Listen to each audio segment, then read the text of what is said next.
একদম রেস্টুরেন্ট স্টাইলে মোরগ পোলাও রান্না করেছি আজ।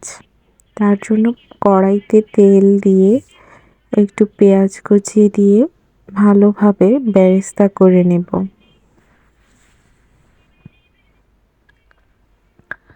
আমি এখানে একটু মিডিয়াম সাইজের দুটো পেঁয়াজ কুচি করে দিয়েছি।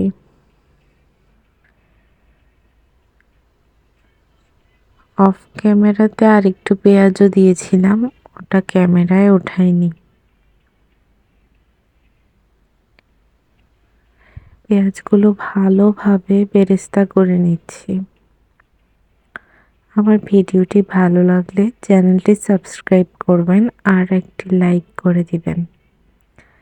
তারপর এখানে কাঠবাদাম ধুয়ে নিয়েছি, সাথে পেঁয়াজ বেরেস্তাগুলো নিয়ে নিয়েছি, এগুলো এখন ব্লেন্ড করে নিয়েছি।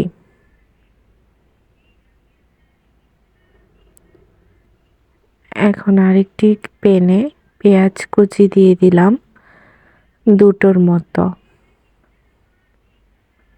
তারপর একটু লবণ দিয়েছি যাতে পেঁয়াজগুলো তাড়াতাড়ি নরম হয়ে যায়।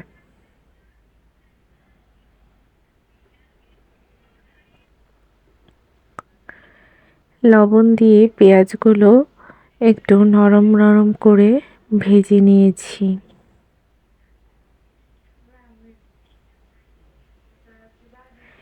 এখন আমি এখানে 2 টেবিল চামচ পরিমাণ আদা বাটা দিয়ে দেব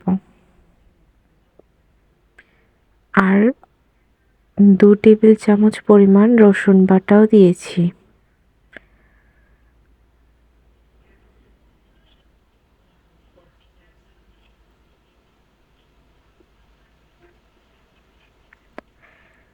তারপর এখানে আমি জিরার গুঁড়া দিয়ে দিচ্ছি।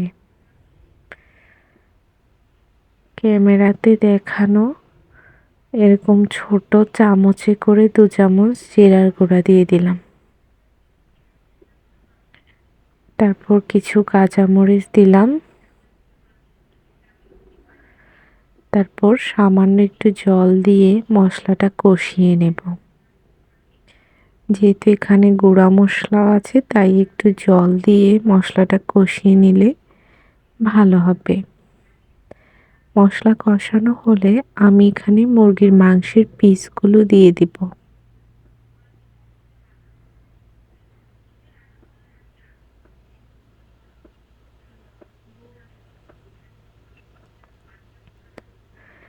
তারপর আমি হালকা হাতে মুরগিগুলোর সাথে মশলাগুলো ভালোভাবে মিক্স করে নেব।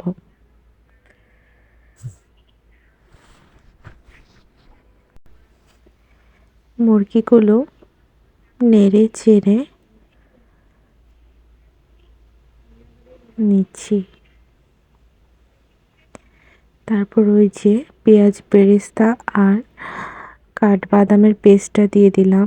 এখানে একটু বেশি করে লবণ দিয়ে দিয়েছি যাতে পুরো রান্নায় আর বারবার লবণ না দিতে হয়। এখন আমি একটু ভালোভাবে এগুলো নেড়ে চেড়ে দেব।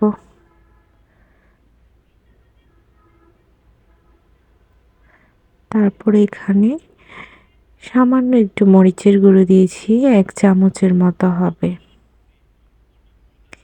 চাইলে শুধু কাঁচামরিচ দিয়েও রান্নাটা করা যায়। তারপর আমি এখানে 1 কাপ দুধ দিয়ে দিয়েছি। কোনো জল ব্যবহার করব না, দুধ দিয়েই মাংসটা সেদ্ধ হয়ে যাবে, রান্নাও হয়ে যাবে।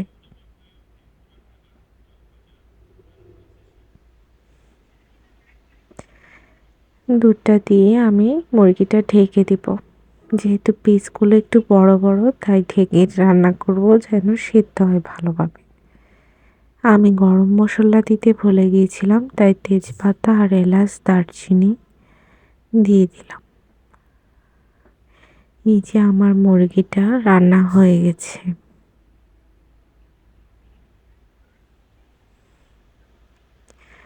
মুরগিটা এরকম ভুনা ভুনা হয়ে গেলে অফ ক্যামেরা লবণটা চেক করে নেবেন, লাগলে দিবেন নয়তো থাক।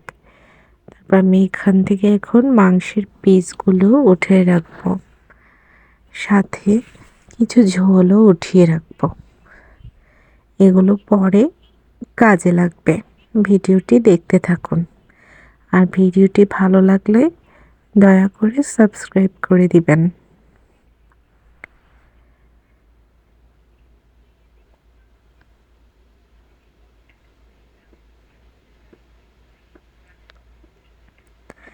এই যে কড়াইতে এতটুকু মশলা অবশিষ্ট রেখেছি আর এগুলো বাটিতে উঠিয়ে রেখেছি, পরবর্তীতে ব্যবহার করব। এবার আমি মশলাগুলোর সাথে এখানে 2 কাপ পরিমাণ পোলাওর চাল দিয়ে দিলাম।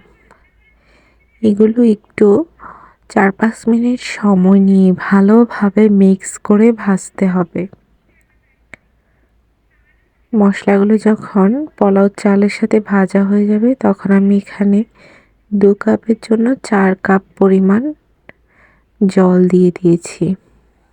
এখন চাল আর জল ভালোভাবে মিক্স করে ঢেকে দেব। তারপর পোলাওগুলো যখন জল টেনে এরকম হবে তখন আমি চুলার আঁচটা নিভিয়ে ওভাবেই রেখে দেব। 5 মিনিট পর যখন পোলাওগুলো প্রায় 90% হয়ে আসবে তখন এভাবে সাইডে সরিয়ে মাঝখানের জায়গাটা ফাঁকা করব। তারপর আমি মাঝখানে ওই যে আগের উঠিয়ে রাখা মাংস আর একটু ঝোলগুলো দিয়ে সাইড থেকে পোলাওগুলো এনে ঢেকে দেব। এটাই মোরগ পোলাওর একদম অথেন্টিক টেস্ট এনে দেয়। এই যে এইভাবে ঢেকে আমি রান্নাটাকে আরও 10 মিনিট দমে রাখবো। এখন কিন্তু চুলাটা সম্পূর্ণভাবে নেভানোই থাকবে। বাস তৈরি হয়ে গেল আমার মজাদার অথেন্টিক রেসিপির মোরগ পোলাও। ভিডিওটি ভালো লাগলে লাইক, কমেন্ট আর সাবস্ক্রাইব করবেন। ধন্যবাদ।